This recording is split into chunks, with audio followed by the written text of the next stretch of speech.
എന്താ പേര്? എന്റെ പേര് രഞ്ജിത്ത് എന്നാണ്. രഞ്ജിത്ത്. ഈ രഞ്ജിത്ത് കുറച്ചു നേരത്തെ വന്നിട്ട് ചേട്ടാ ഞാൻ മിമിക്രി അവതരിപ്പിക്കും, മിമിക്രി ആർട്ടിസ്റ്റ് ആണെന്ന് പറഞ്ഞു. വളരെ സന്തോഷം തോന്നി. 1-2 ശബ്ദം ഇമിറ്റേറ്റ് ചെയ്യാൻ പറഞ്ഞു.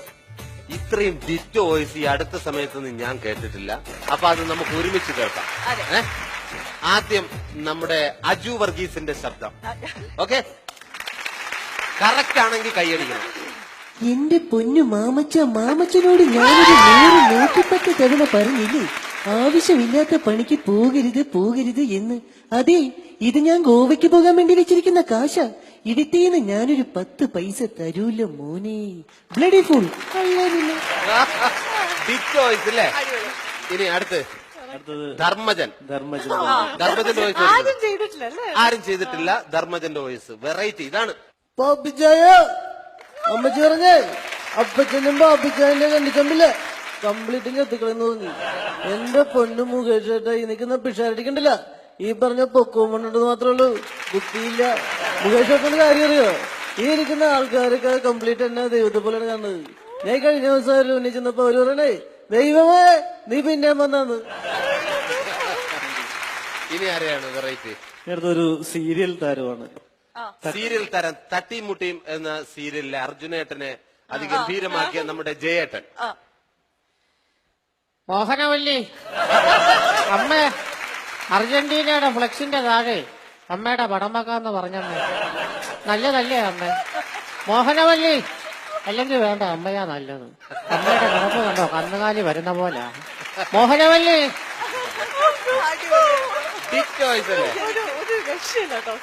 ഇനിയുണ്ട്. അടുത്തേതാ? പ്രേമം സിനിമയിലെ വിമൽ സാർ, വിനയ് ഫോർട്ട്. സിമ്പിളാണ്, പവർഫുൾ. ജാവ ഭയങ്കര പവർഫുൾ ആണ് അല്ലെ? മനസ്സിലാവുന്നുണ്ടോ? മനസ്സിലായില്ലെങ്കിൽ പറയണം. ഇത് റോബസ്റ്റ പഴമല്ല. റോബസ്റ്റ നമ്മൾ 21ാമത്തെ ടെസ്റ്റ് വീക്കിലുണ്ട്. കൂടുതലായിട്ട് എനിക്കൊന്നും മനസ്സിലാവുന്നില്ല. നമുക്ക് ആ ടോപ്പിക്ക് വിടാം. ഓക്കെ. അടുത്തത് ഈ ചാന്ത് പൊട്ടുന്ന സിനിമയിലെ ഇന്ദ്രജിത്ത്, കൊമ്പൻ കുമാരൻ എന്ന ക്യാരക്ടർ. തനിക്കെന്നെ മനസ്സിലായ?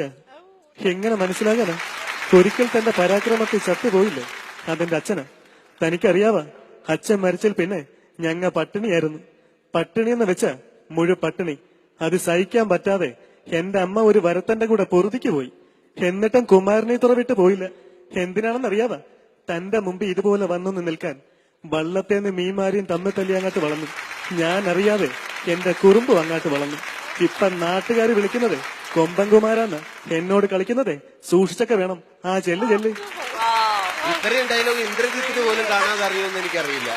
അടുത്തത് പിന്നെ കർഷക മന്ത്രാലയത്തിന്റെ പരസ്യം ചെയ്തിരുന്ന ഒരു കർഷക മന്ത്രാലയത്തിന്റെ പരസ്യം നമ്മൾ എല്ലാവരും കേട്ടിട്ടുണ്ട്.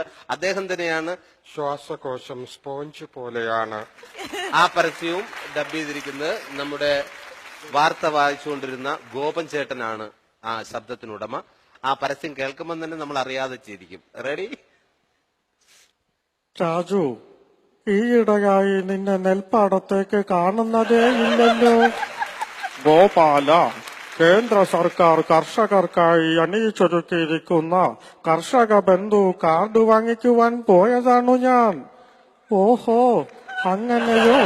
ഇതുകൊണ്ട് എന്താണ് പ്രയോജനം?